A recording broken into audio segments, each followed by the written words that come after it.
Dizem por aí que Jesus mudou, que Jesus não opera mais milagres, que não existe essa questão de ele estar libertando pessoas de demônios, que não existe mais dons espirituais, que não existe também batismo com o Espírito Santo. E eu não sei quem foi que decidiu isso pelo próprio Deus, quem realmente colocou um ponto final nesta ação poderosa de Cristo Jesus. O autor aos Hebreus manda um recado para quem crê assim. Ele manda dizer que Jesus Cristo é o mesmo ontem, hoje e eternamente. Eu quero te dizer que Jesus continua operando os mesmos milagres, que Jesus continua libertando as pessoas de qualquer situação em que se encontrem. Ele está operando milagres. A Bíblia diz que Deus ungiu a Jesus de Nazaré com o Espírito Santo e poder, o qual andou por toda parte fazendo bem e curando a todos os oprimidos do diabo, que Deus era com ele. Este mesmo poder o Senhor Jesus compartilha com seus discípulos. A Bíblia diz no capítulo 10 de Lucas, versículo 19 em diante, o Senhor Jesus fala: eis que vos dou o poder para pisar serpentes, escorpiões, todo o poder do inimigo, e nada vos causará dano.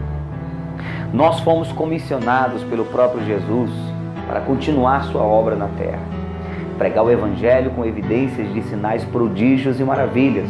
O Senhor nos chamou para libertar os cativos e oprimidos.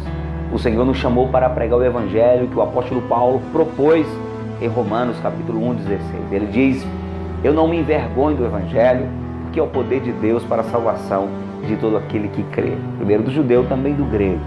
O Senhor nos chamou para anunciar um Evangelho que funciona, um Evangelho que tem efeito, um Evangelho que de fato leva boas novas para as pessoas. E essas boas novas não são somente notícias de que Jesus quer te salvar, de que Ele morreu na cruz para perdoar os seus pecados. A salvação é um pacote completo. A salvação inclui o perdão dos nossos pecados, o fato de Deus nos livrar do abismo e nos levar para o céu, mas inclui também que Ele tem um propósito conosco aqui na terra. Ele quer que vivamos da melhor maneira possível nessa terra, glorificando o nome dEle. Ele quer que testemunhemos do seu nome e que falemos do seu poder por meio dos milagres.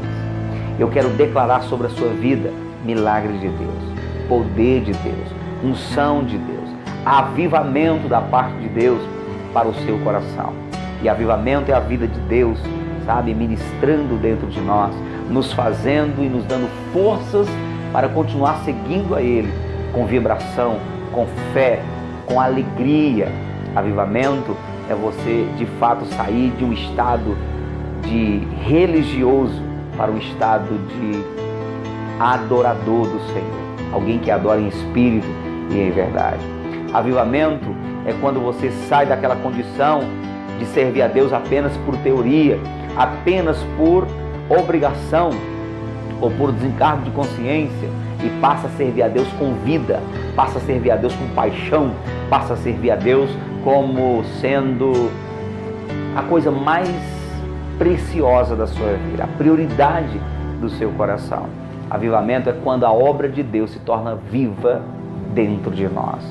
Abacuque, olhando para a palavra de Deus e vendo tanto que Deus realmente se fez presente na vida do povo de Israel, ele disse: Senhor, faz de novo. Senhor, eu te clamo, aviva a tua obra no decorrer dos anos, notifica a tua obra. O Senhor Jesus vai dizer que nos daria o Consolador, o Espírito Santo, que nos guiaria a toda a verdade. A primeira coisa que Jesus faz quando Ele ressuscita e encontra os discípulos é liberar sobre eles o Espírito Santo. Ele chega até os discípulos e diz: paz seja convosco, e soprou sobre eles dizendo: recebei o Espírito Santo. O Espírito Santo é quem aviva o nosso coração. O Espírito Santo é quem torna real a presença do Pai e a presença do Filho. Como? Com a presença dele, com os dons que ele libera a cada um de nós e com o fruto. E eu quero aqui terminar dizendo sobre essas duas coisas que o Espírito Santo nos concede: os dons espirituais e o fruto do Espírito, além de dons ministeriais que eu vou falar em um outro momento. O fruto do Espírito que o Espírito Santo compartilha no nosso coração, é na verdade a condição que Ele nos dá para restaurar em nós a imagem e semelhança de Deus. Porque o fruto do Espírito fala dos atributos morais do Senhor, aqueles atributos que Ele compartilhou com o homem em Adão e que o homem perdeu quando Adão pecou: o amor, a paz, a longanimidade, a benignidade, a fidelidade, a mansidão, o domínio próprio, não é? A alegria. Essas coisas Deus colocou dentro do homem para que o homem pudesse ser imagem e semelhança de Deus. Então o fruto do Espírito tem esse propósito de trazer sobre nós, restaurar em nossas vidas a imagem e semelhança de Deus.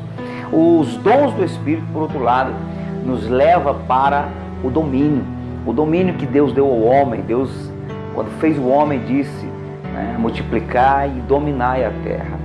Esse domínio o homem perdeu porque ele pecou, e os dons do Espírito nos dá condições de voltar a dominar, expulsar os demônios, curar os enfermos, não é?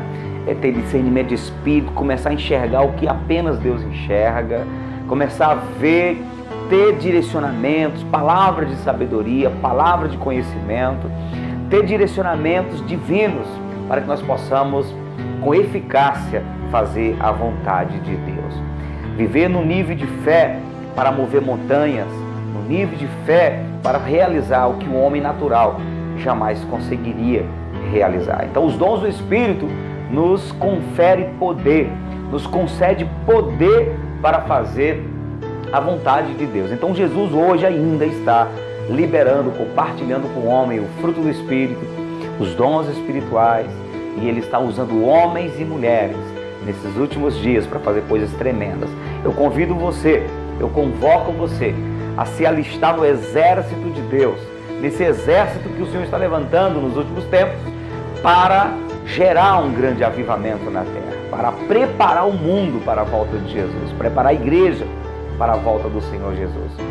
Os dons ministeriais, os dons espirituais, o poder de Deus que foi liberado para a igreja, para homens e mulheres ungidos, tem o propósito de preparar a igreja, de fazer a igreja crescer, o corpo de Cristo crescer no nível até chegar à varonilidade de Cristo, a estatura de varão perfeito. Ainda não chegamos lá como igreja, pelo contrário, ainda estamos longe, mas até o arrebatamento chegar, até a igreja estar pronta para subir no arrebatamento, nós nos moveremos no poder do Espírito Santo, nos dons espirituais, porque Jesus Cristo começou a sua obra e Ele espera que a sua igreja termine. Ele fez a sua obra completa na cruz do Calvário para redimir o homem, para salvar o homem, para dar uma condição salvadora para o homem. Mas Ele conta com a igreja para multiplicar essa verdade, para multiplicar essa realidade na terra. Ele conta com você. Diga não a todo tipo de palavras que venha gerar incredulidade no seu coração. Diga não a todo tipo de insinuação que filhos das trevas, homens das sombras, homens que não têm experiência com Deus, que vivem apenas a teoria, homens que não têm o Espírito, como disse Judas na sua carta. Não escute essas vozes, escute a voz que vai gerar dentro de você mais fé, mais motivação para continuar crendo e realizando a obra de Deus. Deus te abençoe. Você é alvo do Senhor para uma grande obra nessa terra. É com você que Ele conta. Deus abençoe.